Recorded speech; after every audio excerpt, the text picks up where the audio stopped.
Madame, Monsieur, bonsoir. Bilan du sommet de la Ligue arabe au menu de votre émission ce soir. La Ligue arabe a conclu son 32e sommet en adoptant la déclaration de Jeddah, réaffirmant la nécessité de l'unité pour parvenir à la sécurité et à la stabilité. Cette même déclaration appelle à mettre fin à l'ingérence étrangère dans les affaires intérieures des pays arabes et de rejeter complètement le soutien à la formation de groupes armés et de milices en dehors du cadre des institutions étatiques, pour reprendre les termes de cette déclaration de Jeddah, pourvu que certains pays de cette même Ligue arabe tendent l'oreille et cessent de financer des groupes séparatistes en vue de déstabiliser leurs voisins, pour ne citer que l'exemple de l'Algérie, qui a tenté tant bien que mal d'ailleurs d'imposer son agenda contre le Maroc lors du sommet tenu en novembre dernier dans la capitale Alger, mais en vain. Par ailleurs, deux grands faits inédits auront marqué ce 32e sommet de la Ligue arabe. La présence de Bachar al-Assad, le président syrien reprenant ainsi son siège dans le bloc des 22 membres après une suspension qui aura duré 12 ans en raison, vous le savez, de la répression meurtrière du régime contre les manifestations qui ont dégénéré en un conflit qui a tué déjà plus d'un demi-million de personnes et déplacé des millions d'autres un peu partout dans le monde. Et l'autre personnalité présente, c'est Volodymyr Zelensky, qui s'est déplacé donc en Arabie Saoudite, une première depuis le déclenchement de la guerre en février dernier, enfin en février 2022, alors qu'est venu précisément chercher le chef de l'État ukrainien. Comment la présence de Zelensky et Bachar al-Assad conforte-t-elle les ambitions des pays arabes pour sortir du joug américain, notamment? Élément de réponse dans cette émission en compagnie de nos experts. Tout d'abord, Mustafa Shehimi, politologue et professeur de droit à l'Université Mohamed V de Rabat. Bonsoir, professeur Shehimi. Bonsoir. J'ai également le plaisir renouvelé d'accueillir sur ce plateau de questions d'actu professeur Zakaria Boudahab, professeur de relations internationales à l'Université Mohamed V de Rabat également. Bonsoir, professeur Aboudahab. Bonsoir, Madame Khadija. Merci de l'invitation. Merci à vous d'avoir accepté. Avec nous depuis Dubaï, Mohamed Badil Yatioui, professeur de relations internationales et directeur du master en diplomatie à l'Université américaine de Dubaï. Bonsoir, professeur Badil Yatioui. Merci de vous joindre à nous. Bonsoir et merci pour l'invitation. Alors, messieurs, si on devait comparer les outcomes ou les résultats du sommet arabe de Jeddah en Arabie Saoudite à celui d'Alger de novembre 2022, que peut-on retenir? Quels sont les points communs, ou plutôt, est-ce que les choses ont évolué depuis? Mustafa Shehimi. Écoutez, c'est un sommet atypique, tout à fait singulier pour plusieurs raisons. La première, c'est les conditions dans lesquelles il a été préparé. C'était accéléré. Le précédent sommet a eu lieu le 1-2 novembre à Alger, le 31e sommet. Voilà un sommet accéléré qui se tient donc, non pas après 12 mois, c'est la règle, 11 mois, etc., qui se tient donc en mai, c'est-à-dire 7 mois après. Première observation. Deuxième observation, le président en exercice de la Ligue arabe, en l'occurrence le président algérien Tebboune, n'a pas été associé du tout. Il a même été écarté. Est-ce que c'est pour cela qu'il ne s'est pas rendu à Jeddah? Vous voulez qu'on en parle maintenant ou après, pour sa position d'Algérie? Vu que vous l'avez évoqué, alors, puisque j'y suis, je continue. Oui. Donc, il a été écarté, et dans des conditions particulières. Il n'a pas été associé à la réunion qui s'était tenue auparavant à Amman, ce qui était réunion préparatoire pour débroussailler les choses et les déminer. Et la difficulté qui s'est présentée, c'est que l'Arabie saoudite avait la haute main sur les préparatifs, premièrement. Deuxièmement, il ne s'est pas rendu, dit la presse algérienne, etc., parce que Mohammed Ben Salman n'était pas venu au sommet d'Alger le 1er novembre, et donc c'est la réciprocité. Mais ça ne joue pas, parce que ça n'est pas secondaire. Ce qui a été mal pris à Alger, c'est le fait que l'excuse officielle, entre guillemets, donnée par Mohammed Ben Salman, c'est qu'il avait une otite. Mais 3 jours auparavant, il était dans un avion ailleurs, etc. Troisième point, c'est le fait que l'Arabie saoudite a voulu prendre en main tous les dossiers, et l'un des dossiers pris en charge par l'Algérie, on s'en souvient, c'était la réadmission de la Syrie. Je vous rappelle que le 31e sommet qui était prévu en mars 2022 à Alger a dû être reporté du fait qu'il n'y avait pas de consensus sur l'ordre du jour, en particulier sur l'admission de l'Algérie faisant une revendication de principe. Donc autant d'échecs. Alors, dernier point, jamais on a vu la diplomatie algérienne avec un tel isolement et une telle humiliation.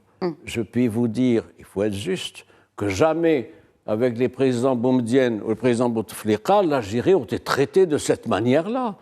Et donc, ça conforte l'idée, ce que nous disons sur ce plateau ailleurs, vous le savez, c'est que l'Algérie n'a pas de politique étrangère, elle est activiste sur le dossier que vous savez, dossier national, elle n'a pas de crédibilité, son président n'a pas de sagesse à l'extérieur, n'est pas considéré comme un partenaire, et voilà les choses. Alors, maintenant, pour ce qui est de ce sommet, je continue.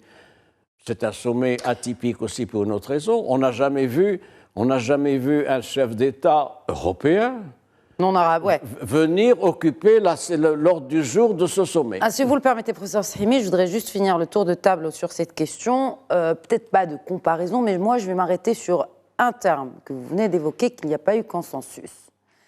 Est-ce que, professeur Badili Atiwi, est-ce que, contrairement au sommet d'Alger tenu donc en début novembre dernier, ce sommet de la Ligue arabe, ce 32e sommet, a effectivement abouti à un consensus entre les pays représentés? Alors, je pense que c'est difficile de parler de consensus, mais là, on peut, entre guillemets, le faire, puisque, mis à part le Qatar, qui a clairement démontré via l'émir du Qatar son mécontentement concernant la venue de Bachar el-Assad, il y a un consensus pour réintégrer la Syrie. Tout le monde n'est pas d'accord sur les raisons qui poussent à le faire, et il y a une forme de réalisme politique après 12 ans de guerre. Mais on voit que c'est, comme l'a très bien expliqué le professeur Srimi, l'Arabie saoudite qui a tenu toutes les clés en même temps. C'est-à-dire que l'agenda a vraiment été imposé par Mohammed Ben Salman, et ça a mis en défaut quelque part la diplomatie algérienne, puisqu'elle avait accueilli le précédent sommet. Donc ça pose un premier problème. Mais la question du consensus dans un sommet de la Ligue arabe, c'est toujours très, très délicat. Maintenant, ce qui se pose aussi, et ce qui nous amène aussi à réfléchir, c'est au-delà de la question syrienne, j'ai envie de dire, c'est la région en elle-même. La région, comme Moyen-Orient, Maghreb, avec ces 22 pays de la Ligue arabe. On voit quelque chose d'intéressant, c'est que, en fait, mis à part, j'ai envie de dire, l'Algérie et la Syrie, pour des raisons idéologiques, l'ensemble du monde, je dirais peut-être même bientôt la Tunisie, peut-être avec le président Sayed, qui lui aussi est très difficile à décrypter en termes de vision du monde.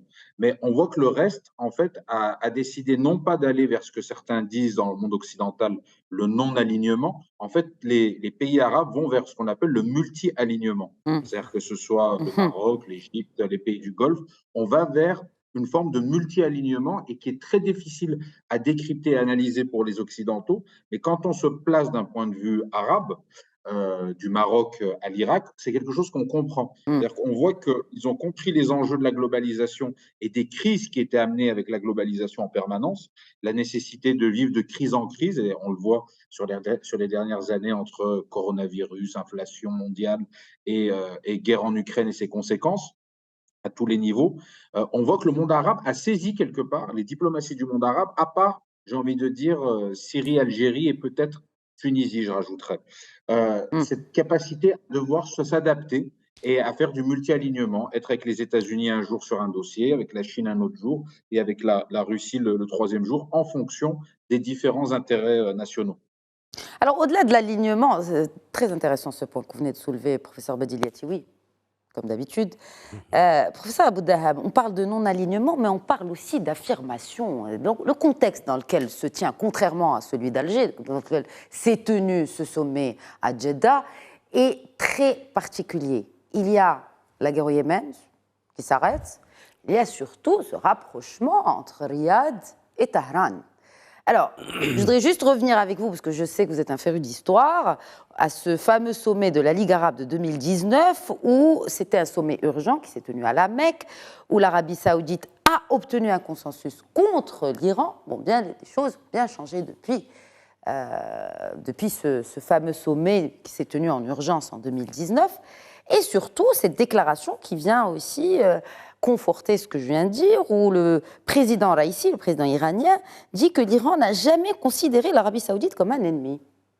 Et ça, c'est tout récent, hein. C'est de ce matin. Donc, cela prouve que nous sommes sur une pente glissante et que les positions sont secouées, ça et là. Il y a eu des secousses géopolitiques, des séismes qui ont provoqué une sorte de désintégration d'un ordre qui préexistait, et que par conséquent, évidemment, le système international n'est pas figé.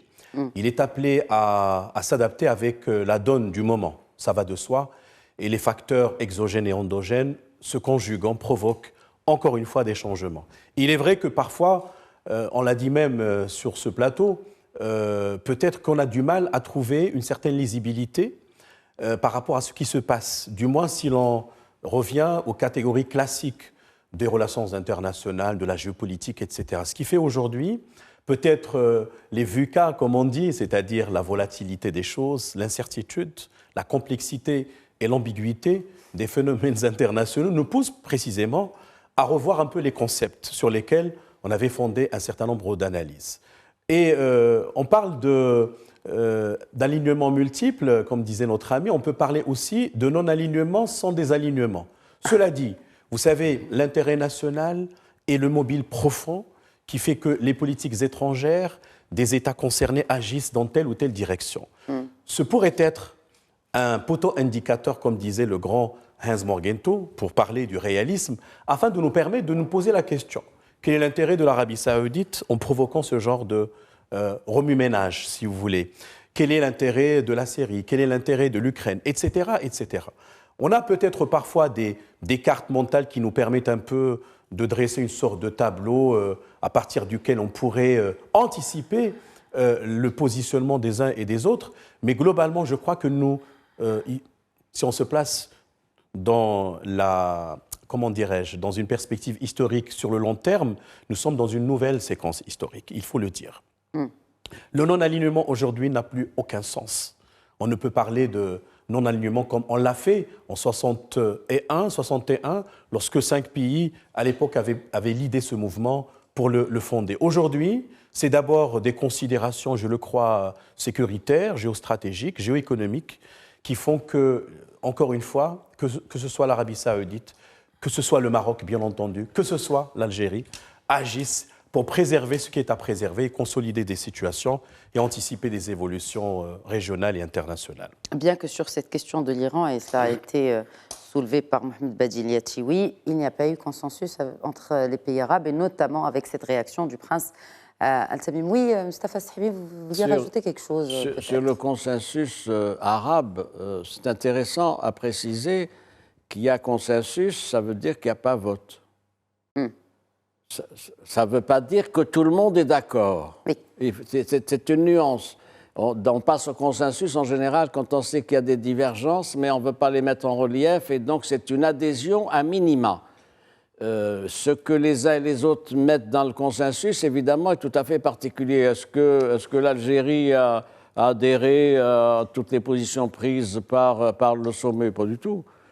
Pas du tout, ne serait-ce que pour ce qui est des conditions dans lesquelles a eu la normalisation avec la Syrie, elle n'a pas été associée. Bon, ce terme normalisation est vraiment galvaudé ces derniers temps. Hein. Si Est-ce qu'on peut parler d'une normalisation? Voilà. Non, c'est juste que c'est un pays qui reprend son siège dans une organisation régionale. Ça s'est fait sans elle et de manière particulière. Est-ce que vous pensez que s'il y avait eu vote, l'Algérie aurait voté le texte du communiqué final, lequel rend un hommage particulier appuyé au Maroc, alors qu'on sait, par exemple, aux Nations Unies, au niveau des représentants des pays de l'OCI, l'Organisation de la coopération islamique, et l'ambassadeur algérien s'était opposé à ce qu'il y ait moindre mention au rôle du Maroc, parce que la Palestine, au leadership, Sa Majesté, comme président du comité Al-Quds. Deuxième observation, je suis d'un avis différent avec mon collègue et ami ici présent sur le fait qu'il n'y ait pas de non-alignement. Si, me semble-t-il, il y a un non-alignement marqué à l'endroit de l'Occident. Je crois que ça, c'est intéressant. C'est intéressant, c'est-à-dire c'est une variante du Grand Sud qu'on appelle le Grand Sud, mais il y a une distanciation et une neutralité par rapport aux engagements traditionnels et aux alliances même avec l'Occident. D'ailleurs, ce qui a été relevé, c'est que quand même, on a, permettez-moi l'expression, on a fourgué à ce sommet le président ukrainien. Alors, avant. Juste sur le comité Al-Quds, vous faites bien de le soulever. Donc, l'approbation de la déclaration de Jeddah qui exprime un soutien résolu au rôle crucial du comité Al-Quds et de son organe exécutif, l'agence Beit al-Mal Al-Quds, qui, rappelons-le, est présidée par Sa Majesté le roi Mohammed VI, comme vous venez de l'évoquer. Et il y a ce fonds qui a atteint quand même le cap de 12,5 millions de dollars. C'est une augmentation de la contribution financière du Maroc dans ce fonds. Oui, c'est-à-dire que là, on parle avec des chiffres. Mais la charge marocaine est de 60 millions de dollars par an pour Beit al-Mal. Oui, exactement. Mais cette annonce récente du Maroc vient conforter cela. C'est-à-dire que ce sont quand même 12,5 millions de dollars supplémentaires à ce fonds qui aide justement les Palestiniens. Et cela aussi parce que la question palestinienne, la cause palestinienne a fait partie des points discutés lors de ce sommet-là à Jeddah. Je voudrais ajouter, si vous le permettez, dans ce que j'avais avancé, l'hommage particulier. Dans le communiqué final que vous avez pu lire comme moi, aucun pays n'est mis en relief que comme le Maroc, de manière particulière.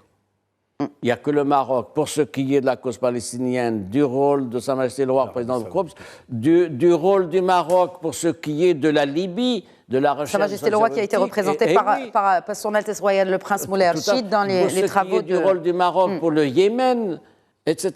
Et quelque chose d'inattendu, moi, qui m'a surpris, c'est le fait que le rôle du Maroc soit salué.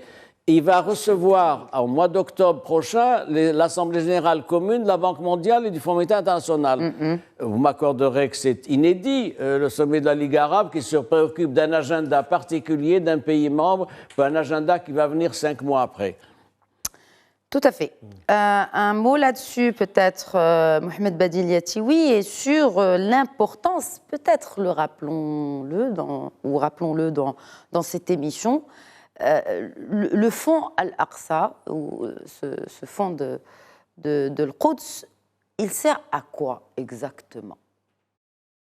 Alors, c'est un fonds qui sert pour un certain nombre d'activités qui sont mises en place au sein de la ville sainte par le Royaume du Maroc et les différentes instances, dont cette instance Beit al-Quds. Et c'est quelque chose de très important puisque ça démontre l'intérêt constant du Maroc et des Marocains à travers l'action de Sa Majesté le Roi pour la question de Jérusalem et bien sûr pour la question palestinienne. Il y a plusieurs aspects là-dedans. Et il y a un autre élément aussi, c'est qu'il y a un ensemble de projets qui sont à la fois sociaux, éducatifs et culturels qui existent à travers tout cela. Ça démontre aussi un autre élément qui a été un peu sous-estimé, j'ai envie de dire, ces dernières années. On a vu en fait un ensemble de puissances non arabes sur le plan régional, je pense notamment à la Turquie et l'Iran, qui ont essayé de jouer un rôle concernant la question palestinienne.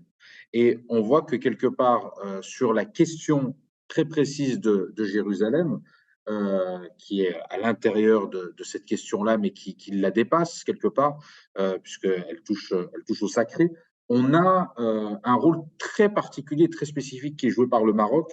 Et quelque part, l'autre pays qui peut jouer un rôle comme ça un peu à part, c'est aussi une monarchie arabe, et c'est la Jordanie, pour des raisons qui sont évidentes de la part fait de la descendance directe du prophète pour les deux monarques. Donc ces éléments-là sont à prendre en compte, et au-delà de la symbolique, ce que fait le Maroc en termes de budget alloué, en termes d'action diplomatique, en termes aussi de soutien constant, est à rappeler, parce que ça fait partie aussi des fois des éléments qui sont utilisés par les ennemis du Maroc pour attaquer le Maroc sur la question de la défense des intérêts des Palestiniens et de la Palestine.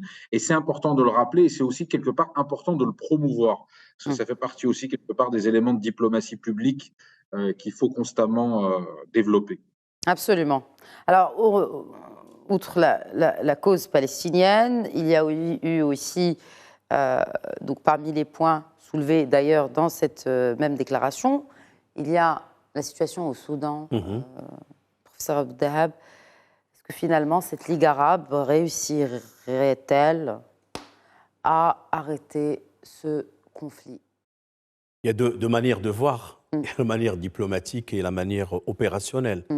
Diplomatiquement parlant, nous sommes toujours dans l'incantation, il faut le dire. La Ligue arabe, pratiquement, n'a jamais pu réellement agir de façon opérationnelle sur le théâtre des opérations pour mettre fin à une conflictualité récurrente. D'autant plus aujourd'hui, précisément, à l'heure où nous sommes en train de débattre de ce sommet, le Conseil de sécurité réunit aujourd'hui débat où intervient sur la question soudanaise. D'ailleurs, en fait, il n'y a pas moins de plus, je pense, de 7-8 trêves qui ont été décrétées, mais jamais respectées par les deux belligérants, ce qui fait que, hélas, non seulement la Ligue arabe seule qui peut être interpellée par rapport à ce conflit-là, mais également même le Conseil de sécurité qui n'avait pas réellement agi de façon agissante pour mettre fin à ce conflit. Également, au niveau africain, il faut interpeller le rôle de l'Union africaine, et notamment... On voit que en fait, la communauté internationale laisse les Soudanais régler leur conflit interne, parce que ça reste quand même, rappelons-le, un conflit interne. Après, bon, les forces externes qui agissent et soutiennent chacun des belligérants, c'est une autre histoire, mais cela dit, on sent vraiment comme si ce pays était livré à son sort. Vous savez pourquoi? Oui, pourquoi? Parce que c'est le Sud. C'est le Sud qui s'entretue. Ça n'intéresse personne au sein de la communauté internationale. Le Conseil de sécurité, il a d'autres problèmes, vous le savez, notamment la question de l'Ukraine, la question de la Fédération de Russie, etc., qui est ce qui se passe donc au Soudan, etc. Il y a eu une réunion du Conseil de sécurité, mais de principe, sans beaucoup d'effectivité. Les grandes puissances sont dans le même état d'esprit, vous remarquez, membre permanent du Conseil de sécurité. Au niveau européen aussi, je note que même la Russie ne s'en préoccupe pas, mais elle a tellement à faire par ailleurs, la Chine non plus, et vous avez raison de le dire, la Ligue arabe n'a pas la main, encore moins l'Union africaine. Donc on attend soit une solution dictée par le rapport de force militaire sur le terrain. Par qui? Ça sera décisif entre les deux généraux, c'est-à-dire qui va gagner. Mais pour l'heure, personne ne va gagner parce qu'il y a une situation de pourrissement, sans aucune perspective, avec des centaines de milliers de personnes déplacées, etc. L'Égypte aurait la main et l'Arabie saoudite. D'ailleurs, je note que dans l'affaire du Soudan, c'est l'Arabie saoudite qui a été la plus mobilisée oui. Dans les opérations humanitaires. C'est l'affirmation d'une politique étrangère active. Alors justement, parce que là, on le voit, je le disais dans mon introduction, on sent que quand même, avec ce sommet de la Ligue arabe, et vous l'avez si bien expliqué au tout début de cette émission, l'Arabie saoudite prend les rênes de toute l'Arabie saoudite, avec les Émirats bien évidemment, prennent à deux les rênes de la politique étrangère de toute cette région et s'imposent par rapport à des pays, à des puissances comme les États-Unis, la Chine ou la Russie. Avec, en complément, si vous le permettez, une minoration de la place et du rôle de l'Égypte. Traditionnellement, pour ce qui est des affaires du Soudan, c'est l'Égypte qui a la haute main. En l'espèce, ce n'est pas le cas. Vous avez vu comme la position de l'Égypte est décalée par rapport à ce qui se passe à Khartoum.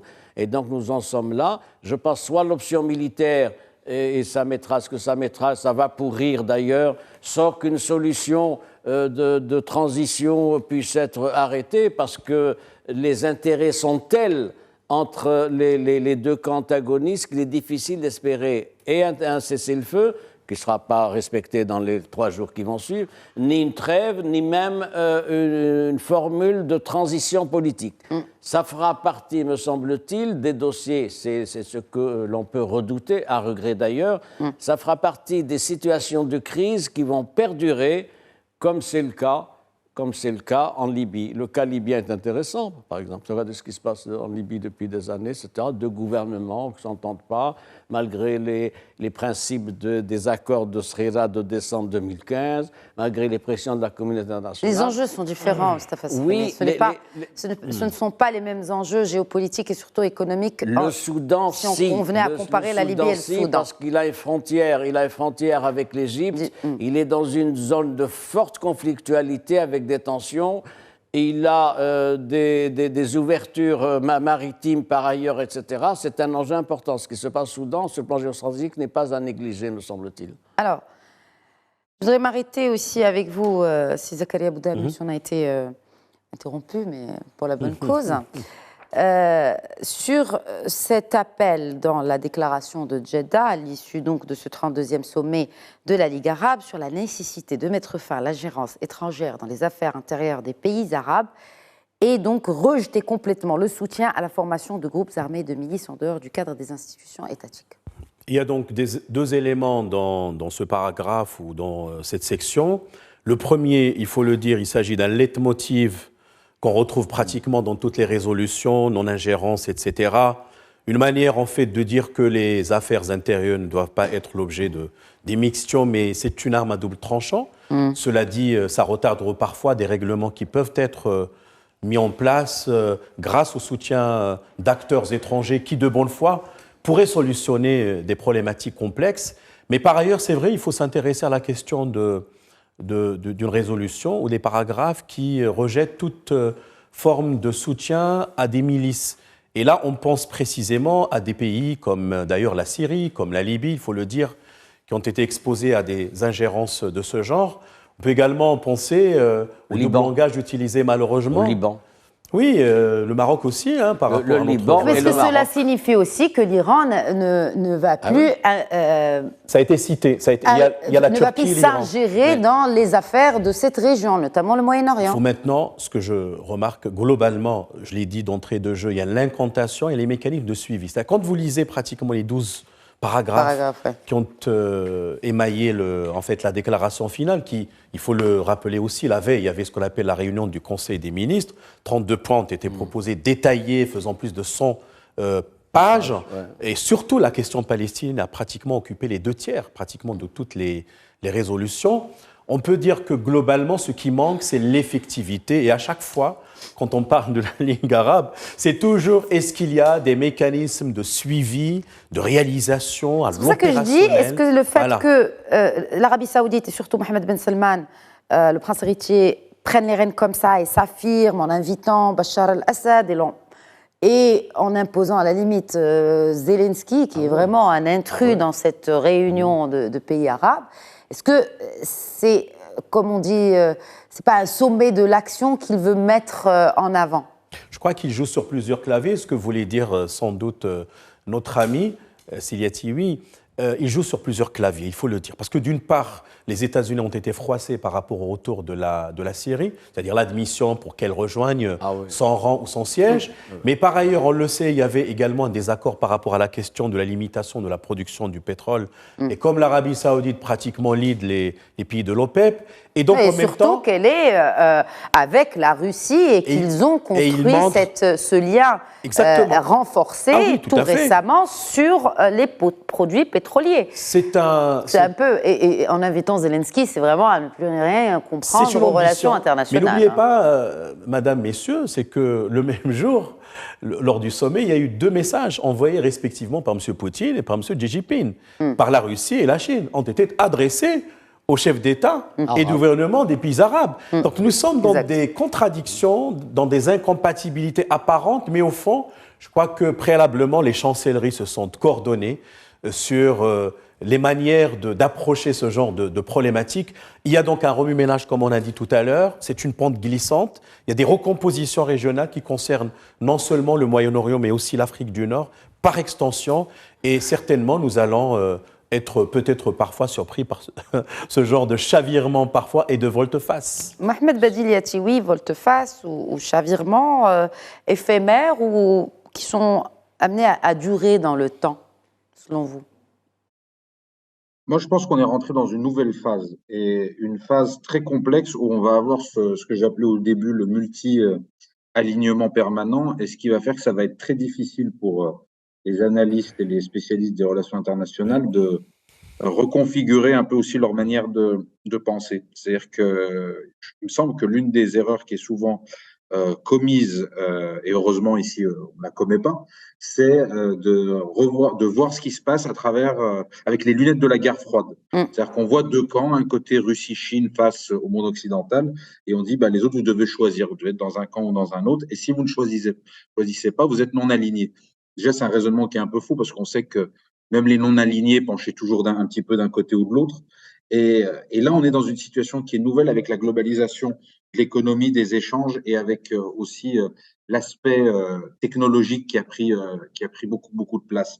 Et je pense que la complexité, on la voit à travers le cas du Soudan. Ce qui se passe au Soudan est très intéressant. On a Al-Burhan qui est soutenu par l'Égypte, par exemple, et on a Hemeti qui est soutenu par les Émirats, l'Arabie Saoudite, la Russie. Et il y a 10 ans, quand Sisi est arrivé au pouvoir, il y a eu un alignement complet et un suivisme complet de la diplomatie égyptienne sur celle des pays du Golfe, mis à part le Qatar, qui était bien sûr opposé à la prise de pouvoir de Sisi face à Morsi. Donc, on a vraiment un renversement de la situation. Et si on voit ceux qui soutiennent Hemeti, Al-Burhan, à part Sisi, on a la Turquie d'Erdogan. Donc, on a Erdogan et Sisi qui sont dans le même camp. Quand même très surprenant à analyser. Et on voit que, en fait, sur chaque dossier, désormais, chacun avancera comme ses pions de la manière dont il l'entendra et en fonction de ses intérêts nationaux. Et le cas du Soudan le démontre très bien. Il y a eu la partition avec le Soudan du Sud. Maintenant, la question prioritaire pour ceux qui veulent contrôler le Soudan, c'est la question de l'or. C'est l'un des 3 plus grands producteurs d'or en Afrique. Oui, absolument. La construction de ports pour les Émiratis, parce qu'ils ont beaucoup investi, et les Saoudiens aussi, pour le contrôle de la mer Rouge. Les Russes veulent aussi relier la base de Tartous en Syrie. Donc, vous voyez, on revient toujours à la Syrie et une base navale, pourquoi pas, au Soudan, sur la côte soudanaise. Donc, on voit qu'il y a une véritable reconfiguration, et on voit aussi qu'il y a des pays, parce qu'on parle beaucoup du monde arabe, parce que c'est le sujet de ce soir, et de la Ligue arabe, mais on voit par exemple les États-Unis qui ont du mal. Les États-Unis sont absents ou plutôt ils ont été éjectés?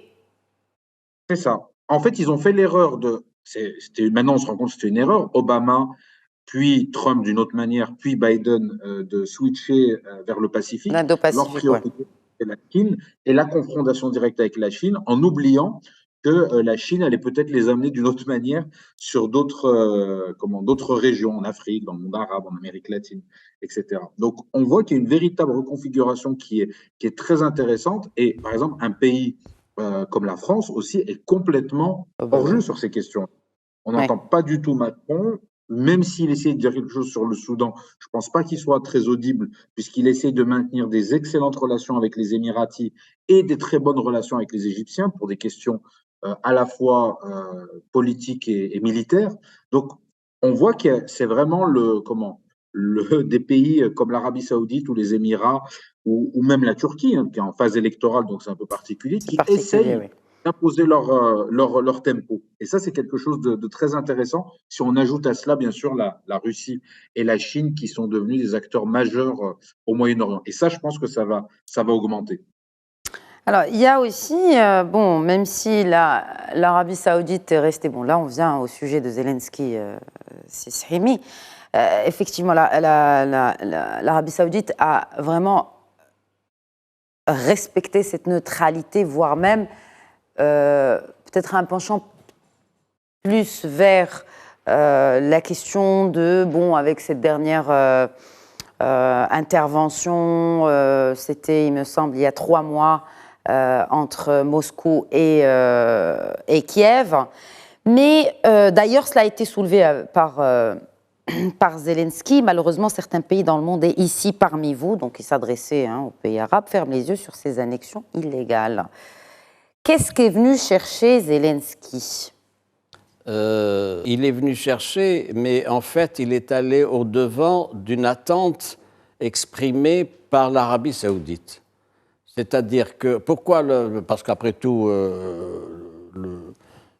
Mohamed Ben Salman aurait pu dire, écoutez, nous avons un ordre du jour qui a été arrêté, si vous voulez qu'on se voit dans un autre cadre, etc. Je pense que c'était important pour l'Arabie saoudite, c'est une opération de communication. Pour dire, contrairement à ce que disent les Occidentaux, nous ne sommes pas pro-Russie. C'est tellement vrai que nous allons le recevoir et l'écouter. Ça coûte rien et ça permet d'avoir des dividendes. Avec cet inconvénient, c'est qu'il a brouillé l'ordre du jour de ce sommet de Jeddah. C'est important, il a brouillé. Parce que la polarisation s'est faite sur quoi ? Sur Zelensky. Mais en même temps, ça a eu un autre avantage. Il a presque éclipsé Bachar al-Assad. Oui, j'y venais. Mais ça fait partie des gains de l'Arabie saoudite parce que la cristallisation allait se faire sur Bachar al-Assad, présenté comme un criminel de guerre, avec tous les malheurs que vous savez, tous les crimes, etc. Et finalement, ça fait passer, si je puis dire, la présence de Bachar al-Assad, la cristallisation, la médiatisation se faisant sur Zelensky.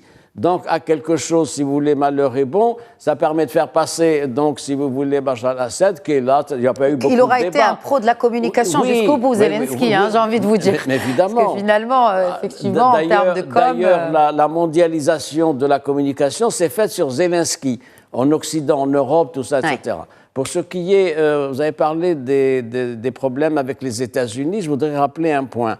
C'est vrai qu'il y a des rapports difficiles maintenant entre l'Arabie saoudite, MBS, et le président Biden, liés à la mort de Khashoggi, donc en 2000, dans des conditions que tout le monde sait, et comment il avait traité donc, le prince héritier. De paria. De paria, et ça a mis des années. Mais il ne faut pas oublier un élément important, c'est qu'il y a des accords militaires qui persistent, qui sont toujours en vigueur, où les États-Unis assurent totalement la sécurité de l'Arabie saoudite.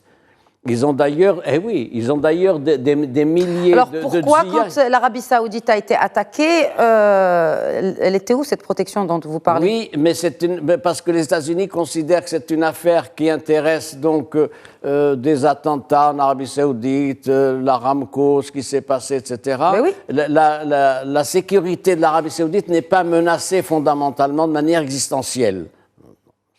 C'était préoccupant, etc. Donc ça, c'est important. Deuxième élément... Donc pour vous, les États-Unis sont toujours là. Ils sont toujours là. C'est encore des players dans cette région. Militairement. Je fais, si vous le permettez, une différence en deux niveaux d'analyse, vous l'avez relevé, entre le niveau militaire, c'est-à-dire militairement, les Américains seront toujours là pour sauver le régime saoudien, et partant MBS. Si la Syrie signe son retour, est-ce que ça signifie que le monde arabe est aujourd'hui derrière la Syrie pour se reconstruire Ce n'est pas évident. Tout à l'heure, on avait évoqué en fait deux choses, et vous l'avez même dit, Madame Khadija, c'est qu'il y a une différence entre le retour et la normalisation complète et intégrale, c'est-à-dire la réouverture des ambassades dans tous les pays arabes, les 22 qui composent la Ligue arabe. Et d'ailleurs, je pense que les Émirats arabes unis déjà avaient anticipé en 2018 en réouvrant leur ambassade à Damas. Ça, d'une part. Donc ça demande du temps, mais au moins ça permet à la Syrie de faire son plaidoyer, si vous voulez, au sein et à l'intérieur de la Ligue arabe.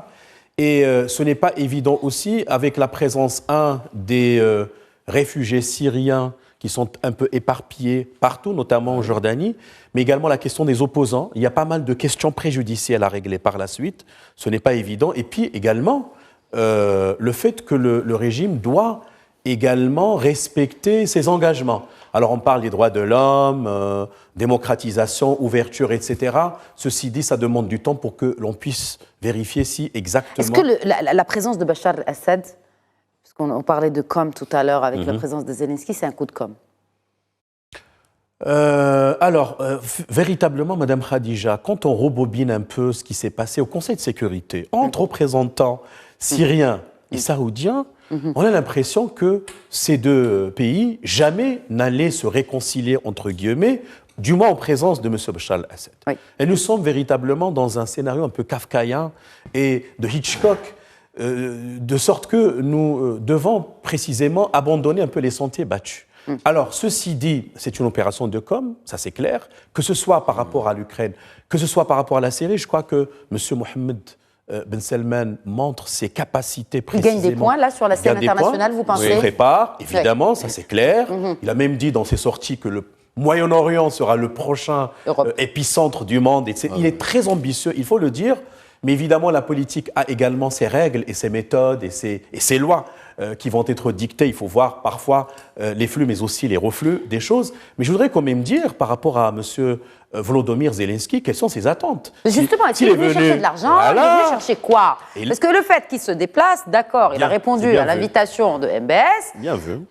Il est venu chercher un soutien des pays arabes qui soit donc en même temps un pavé dans la position de ces mêmes pays arabes à l'endroit de la Russie. Non, mais est-ce que c'est à l'endroit de la Russie ou est-ce qu'il voit venir que les pays occidentaux vont commencer à manquer de munitions ? Excusez le jeu de mots. Il ne s'est pas privé d'ailleurs de leur faire des remontrances, et je puis vous dire, d'après les dépêches que j'ai vues, que ça a été très mal pris par les chefs d'État du gouvernement arabe. Oui. Il a dit, ah oui, mais vous ne prenez pas position, etc. Non, il dit certains pays dans le monde, et ici, parmi vous, ferment les yeux sur ces élections illégales. C'est clair. Vraiment. C'est clair. Ben oui, bien sûr.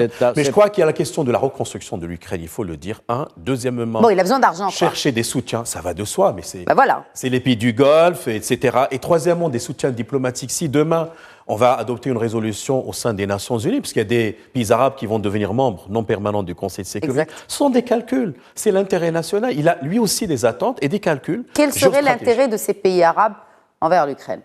C'est de jouer les médiateurs aussi. La neutralité. Jouer le médiateur, MBS l'a fait. Augmenter le bargaining. Entre Moscou et Kiev. Et je crois une Ligue arabe, comment dirais-je, nolens-volens, tant bien que mal, qui retrouve un peu une certaine vitalité, au moins ad minima. On reste quand même ancré dans le réalisme. Aujourd'hui, il faut le dire, c'est une organisation internationale qui existe depuis mars 1945, il faut le dire. Elle a quand même atteint une certaine vitesse de croisière, plus ou moins en dépit de toute chose. Mais parvenir aujourd'hui à faire admettre un agenda, quand bien même il y a eu des résistances, et faire revenir Bachar al-Assad, excusez-moi, ce n'est pas n'importe quoi. Ce n'est pas la Ligue arabe qui l'a fait revenir. C'est Mohammed Ben Salman qui a usé de tout son potentiel, de ses capacités, de ses moyens pour le faire revenir. Il y a eu de la préparation. Tout ça pour vous dire que... Alors, il y a eu de la préparation, mais il n'y a pas eu consensus. Il ne faut pas escompter de la Ligue arabe une position. Il faut escompter de la part de certains pays arabes une position, mais la position de la neutralité est celle qui sera poursuivie, reprise par les pays arabes, parce que c'est la bonne solution. Qu'est-ce que vous voulez qu'on fasse dans une affaire de dessous des cartes européenne. Où est le Qatar dans tout ceci Mohamed Badil Yatioui. Je ne vous ai pas entendu. Il y a eu un petit problème de son. Je me posais la question du rôle aujourd'hui du Qatar sur cette scène arabe. Alors, on voit que le Qatar, est obligé quelque part de rabaisser ses ambitions en apparence, puisqu'ils ont été obligés d'avaler certaines couleuvres, comme la présence de Bachar el-Assad. Néanmoins, le Qatar a compris une chose, c'est qu'il voit que la situation en Turquie est beaucoup plus compliquée qu'auparavant. La diplomatie turque a aussi évolué et c'était un espèce de duo, si on veut simplifier les choses, la Turquie et le Qatar, que ce soit dans le cas de la Libye ou même quand il y a eu le soutien turc lors du blocus contre le Qatar par différents pays du Golfe plus l'Égypte. Donc il y a une nouvelle configuration et le Qatar aussi a compris une chose, tout comme l'Arabie Saoudite de Mohammed Ben Salman, c'est que la priorité désormais pour les pays du Golfe, les Émirats aussi, c'est qu'il faut se développer économiquement. Il faut continuer à user et abuser de leur image et de leur soft power, mettre en place une véritable stratégie de diplomatie économique où on investit ailleurs et au-delà de sa zone de confort. Et pour ça, on a besoin d'une région un peu plus stable. Donc, il a avalé, entre guillemets, la couleuvre. Ça l'empêchera pas de continuer à soutenir quelque part l'opposition syrienne d'une autre manière, parce qu'il pourra toujours dire Bachar n'a pas respecté les termes du contrat en termes d'ouverture politique. Donc moi, je continue de recevoir en mon sein différents opposants syriens. Donc ça ne mange pas de pain. Mais on voit que le Qatar, il y a eu la Coupe du Monde qui a été un événement majeur et qui a donné finalement une très bonne image de ce pays, puisque ça a été une réussite en termes d'image, de sécurité et même d'organisation, tout simplement. Donc le Qatar va continuer à avoir son agenda, mais va l'appliquer d'une manière différente. Un peu comme tout le monde finalement. Tout le monde a des visions 2030, que ce soit les Bahrainis, les Saoudiens, les Émiratis ont même une vision 2051, 2071, pardon. Donc vous voyez, ils sont déjà dans des projets à très très long terme, mais l'instabilité de la région, pour eux, est fondamentale s'ils veulent réussir à diversifier leur économie et avoir une véritable diplomatie économique effective. Et quand Mohammed Ben Salman disait qu'il fallait que le Moyen-Orient soit un peu l'Europe, la nouvelle Europe, le Qatar aussi est d'accord avec ça. Ils sont conscients de la limite en termes d'investissement en Europe, comme ils ont pu le faire dans des grands groupes ou des clubs de football. Désormais, il faut aussi qu'ils investissent dans la région pour reconstruire, gagner des parts de marché et aussi l'utiliser comme un outil d'influence auprès des populations arabes sunnites. Ça, c'est clair. Alors, on va peut-être terminer, messieurs, par le Maroc. Alors, vous l'avez évoqué tout à l'heure, 2 points à retenir et qui concernent bien sûr notre royaume lors de ce 32e sommet de la Ligue arabe.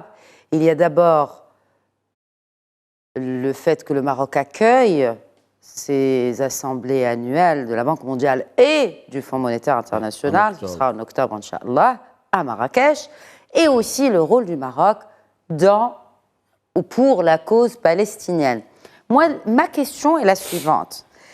Comment aujourd'hui le Maroc, sur cette scène arabe, avec tous ces bouleversements, etc., comment la diplomatie marocaine se ferait-elle un chemin dans tout ce remue-ménage des diplomaties arabes? Je dis bien des diplomaties arabes parce qu'encore une fois, il n'y a pas consensus. Nous avons, nous aussi, une doctrine qu'on a réarticulée, doctrine diplomatique. On a parlé en début d'émission du non-alignement multiple d'un certain nombre de pays, c'est ce qu'on dit. On appelle ça autrement d'ailleurs aussi la diplomatie transactionnelle. C'est un autre concept. C'est nouveau comme concept. Oui, je vous livre les nouveautés du marché. La diplomatie transactionnelle. Notez bien, mesdames, messieurs. Je vous livre les nouveautés du marché du vocabulaire. Je n'attends que cela. Voilà. Donc le Maroc est dans une situation d'observation, d'ajustement et de réflexion. Pourquoi ? Il y a eu le processus de normalisation qui est engagé entre l'Arabie saoudite et l'Iran. Donc c'est quand même intéressant à suivre, d'autant que pour nous, l'Iran est un État hostile qui arme, finance, encadre le mouvement séparatiste, on le sait. En parlant d'ingérence dans les pays. C'est une ingérence et d'ailleurs la rupture des relations diplomatiques. Donc pour nous, c'est un élément de préoccupation. Deuxième élément de préoccupation, la normalisation avec la Syrie, la réadmission de la Syrie au sein de la Ligue arabe. Le Maroc était opposé. Le Maroc était opposé à la réadmission de manière précise parce qu'il estimait que la Syrie, notamment à travers Hezbollah, qui est un prolongement de l'Iran et qui est une armée. Hezbollah, ce n'est pas un mouvement national, ce n'est pas une résistance politique, c'est un mouvement armé. Donc qui aide, qui encadre aussi les séparatistes. Donc sur ça, nous étions donc en observation critique. Nous sommes en train de voir donc comment les choses vont évoluer et nous allons pratiquer la recette que je vous ai indiquée, c'est-à-dire la démocratie transactionnelle, c'est-à-dire une diplomatie à la carte. Alors, qu'est-ce qu'il y a dans la carte ? Préservation de nos relations privilégiées avec les États-Unis. C'est un accord stratégique, le partenariat... Il n'y a pas de bruit, pas de bruit, pardon. Il faut vraiment bien choisir ces mots quand on parle de diplomatie. Mais en tout cas, ces appels répétitifs entre les deux chefs de la diplomatie sont synonymes de quoi exactement ? C'est l'expression d'un suivi, d'une veille partagée, d'échanges de vues. Le soutien américain à la marocanité du Sahara est toujours confirmé, si besoin était. vous savez, c'est illustré par l'exceptionnelle coopération militaire et sécuritaire. Savez-vous que dans les prochains jours, jusqu'à le 20 juin, il va y avoir l'opération African Lions dans les provinces sahariennes, ailleurs, etc. Et c'est quelque chose d'exceptionnel. C'est bien l'illustration d'un partenariat stratégique de qualité. Pour ce qui est maintenant du reste, nous avons une position d'observation et en même temps de souplesse, sans remettre en rien nos principes. Solidarité avec la Palestine, c'est une position de principe. Soutien à toutes les initiatives unitaires intéressant les pays arabes. 3, le fait qu'il faut organiser autrement la Ligue arabe et le monde arabe. Ça, c'est dans les discours constants de Sa Majesté le Roi depuis des années. Merci. C'est-à-dire des interpellations en direction de la Ligue arabe et des 22 États membres. Merci. Mustafa Sahimi, un dernier mot. Zakaria Rapidement, Boudar. le Maroc observe, analyse et agit sereinement, tout doucement, mais de façon agissante. Le Maroc, c'est plus de 12 siècles d'action, y compris diplomatique. Et donc, vous savez, il n'est pas dans la précipitation, il n'est pas dans le bruit. Il est plutôt dans l'anticipation. Il sait où mettre le curseur stratégique. Et je voudrais dire que le marché diplomatique est varié, il y a de la place pour tout le monde. Il sait donc préserver ses parts de marché diplomatique et il sait le faire. Vous savez, aujourd'hui, il y a une réunion 6+6 qui regroupe les parties prenantes en Libye. Rencontre entre M. Borita et le ministre ukrainien des Affaires étrangères, préserver également ses acquis dans le cadre de la question palestinienne. C'est un dossier pour lequel le Maroc est très engagé. Et par ailleurs aussi, vous savez, l'un des déterminants majeurs, c'est la préservation de l'intégrité territoriale du Maroc. Et donc, s'il le fait, c'est par rapport à un certain nombre de motivations. Et c'est le prisme par lequel, pour reprendre les termes du souverain, par lequel le Maroc regarde ses partenariats. Un dernier mot, Mohamed Badiliati, oui, pour être juste équitable, pour clore ce débat. Juste pour dire merci que le Maroc, comme l'ont très bien rappelé mes chers confrères, a une tradition diplomatique qui est ancienne, qui est ancrée, et aussi une nécessité constante de s'adapter à de nouveaux enjeux. Et c'est ce que le Maroc fait avec un outil diplomatique qui se modernise petit à petit, et aussi avec quelque part un avantage et une chance, le fait que le processus de décision soit très clair et on sait qui fixe le cap et qui doit mettre en application. Et ça, c'est un véritable avantage, parce qu'on a vu certains pays arabes qui ont eu ces problèmes-là avec différents acteurs qui essayaient de jouer un rôle dans la formulation, dans la définition de la politique étrangère, et ça crée de gros problèmes en termes de visibilité. Et le Maroc, fort heureusement, du fait de la Constitution et des différentes instances et de la tradition aussi politique, tout simplement, cet avantage-là, et essaye d'en tirer profit finalement sur le plan international, puisque ça lui donne de la crédibilité et de la stabilité. Merci beaucoup, Mohamed Badiliati. Oui, merci. Merci, Mustafa Sahimi. Merci à vous. À vous également. Merci, Madame Khadija. Merci toujours beaucoup. Un plaisir et toujours enrichissant d'échanger avec vous. Un plaisir de vous retrouver aussi. Je vous souhaite une excellente suite des programmes sur notre antenne et vous remercie pour votre fidélité à notre émission. Bonne soirée.